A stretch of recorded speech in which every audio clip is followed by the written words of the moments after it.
So, Robbie, what's your favourite liberal Ow!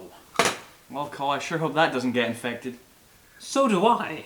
But if it does, no need to worry.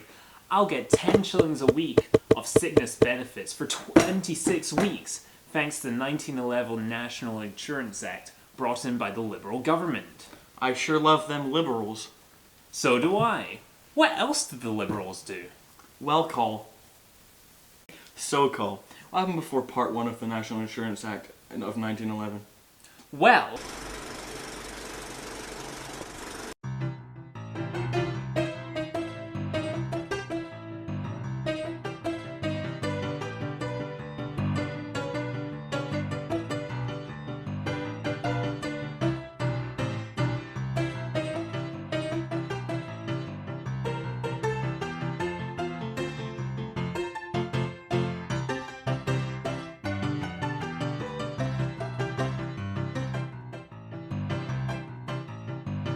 before 1900, the government followed a policy of laissez-faire, which meant they didn't get involved in people's lives. Oh, yes, Cole. And also, when people were sick, well, I guess you're screwed.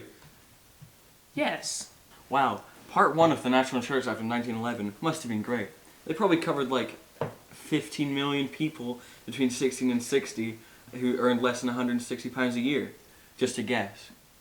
Those guesses sound pretty accurate, Robbie. So the liberal reforms, I'd say, were pretty successful because it gave people 26 weeks to recover from their sickness, which most people would have, and not be pushed into poverty.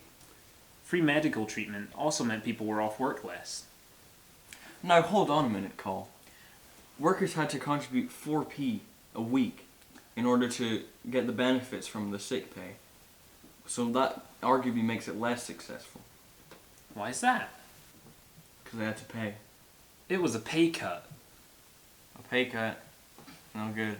Well, Cole, if there's a Part 1 of the National Insurance Act of 1911, surely there's a Part 2. Well, Robbie, you're entirely right. There was a Part Wow. 2 of the National Insurance Act of 1911, which covered the unemployed. Goddamn freeloaders. So, Robbie, what happened before Part 2 of the National Insurance Act of 1911, which covered unemployment? Well, I would assume you would have to be pushed into poverty, as you wouldn't be making enough money to sustain your family. That's very true.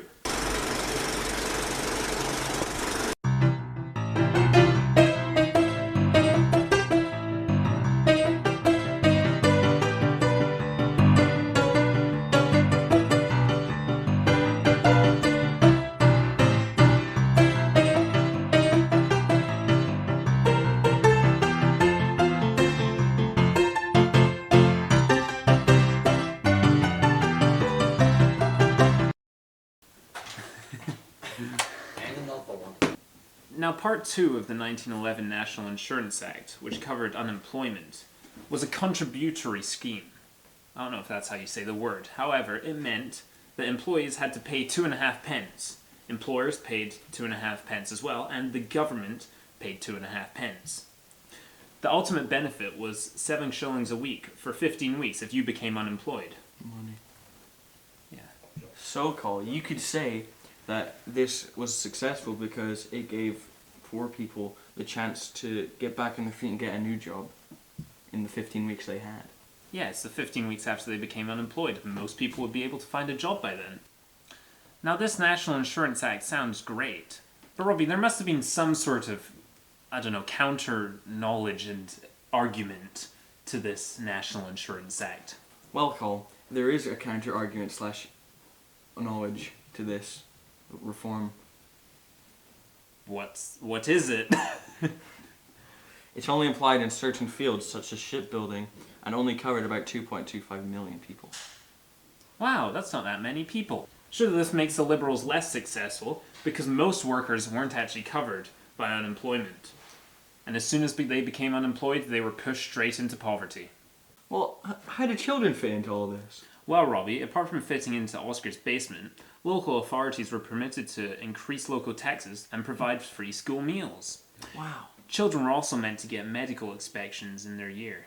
This must have been really successful for those youngins. Well, Robbie, yes. The liberal reforms here were successful because it allowed hundreds of thousands of young people to have a free meal and not go hungry, so they could focus better at school and be healthier. Medical inspections also identified problems in young people. Wow, I wonder what it was like before these reforms were taken in. Well, Robbie,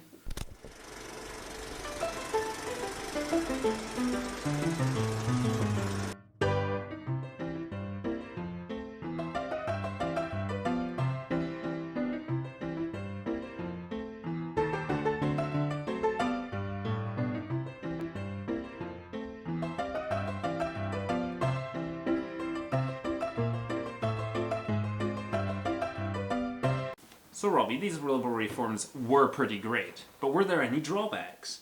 Well, the local communities were not required to bring in these free school meals, so by 1911 only a third of them did.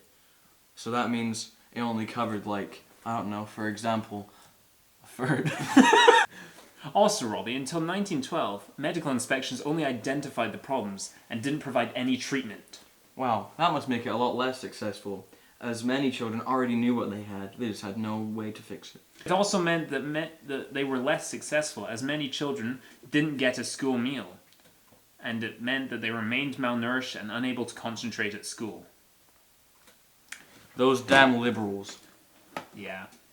I guess that's all of it then. Because who else do we really care about? No one. Yeah, I can't think of anyone. Wait, what about the old? Yeah, but we don't care about the old. That's true, and neither did the government.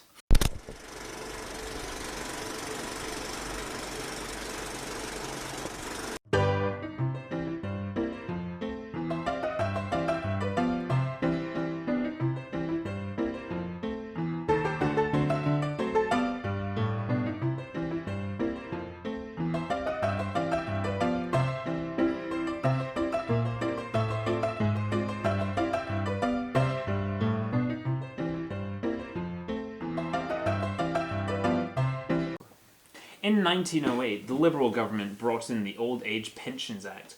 It meant people over 70 were given up to 5 shillings a week, depending on how much income they already had. I knew so many 70-year-olds in the 1910s. Wow, that must have been pretty effective. Because old people couldn't work, so they needed that money to live. That is true, Robbie. And it made the Liberal reforms pretty successful because hundreds of thousands of people, elderly people specifically, had more money every week to spend on essentials, like heating and food.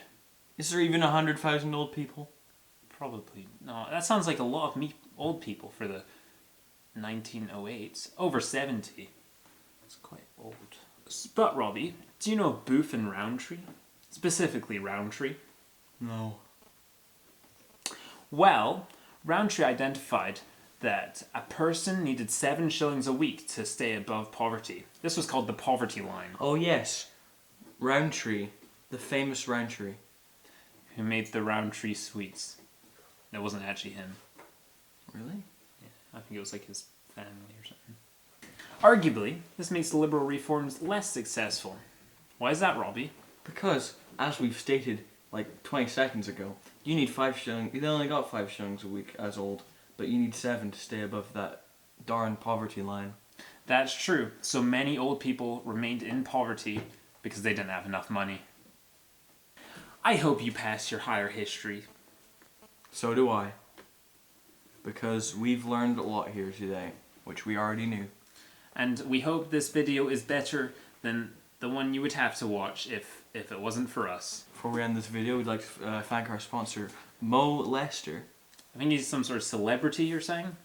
Anyway. Not too sure. I haven't heard of him before, but... Yeah, but thank you. Thank you for telling us to make this video.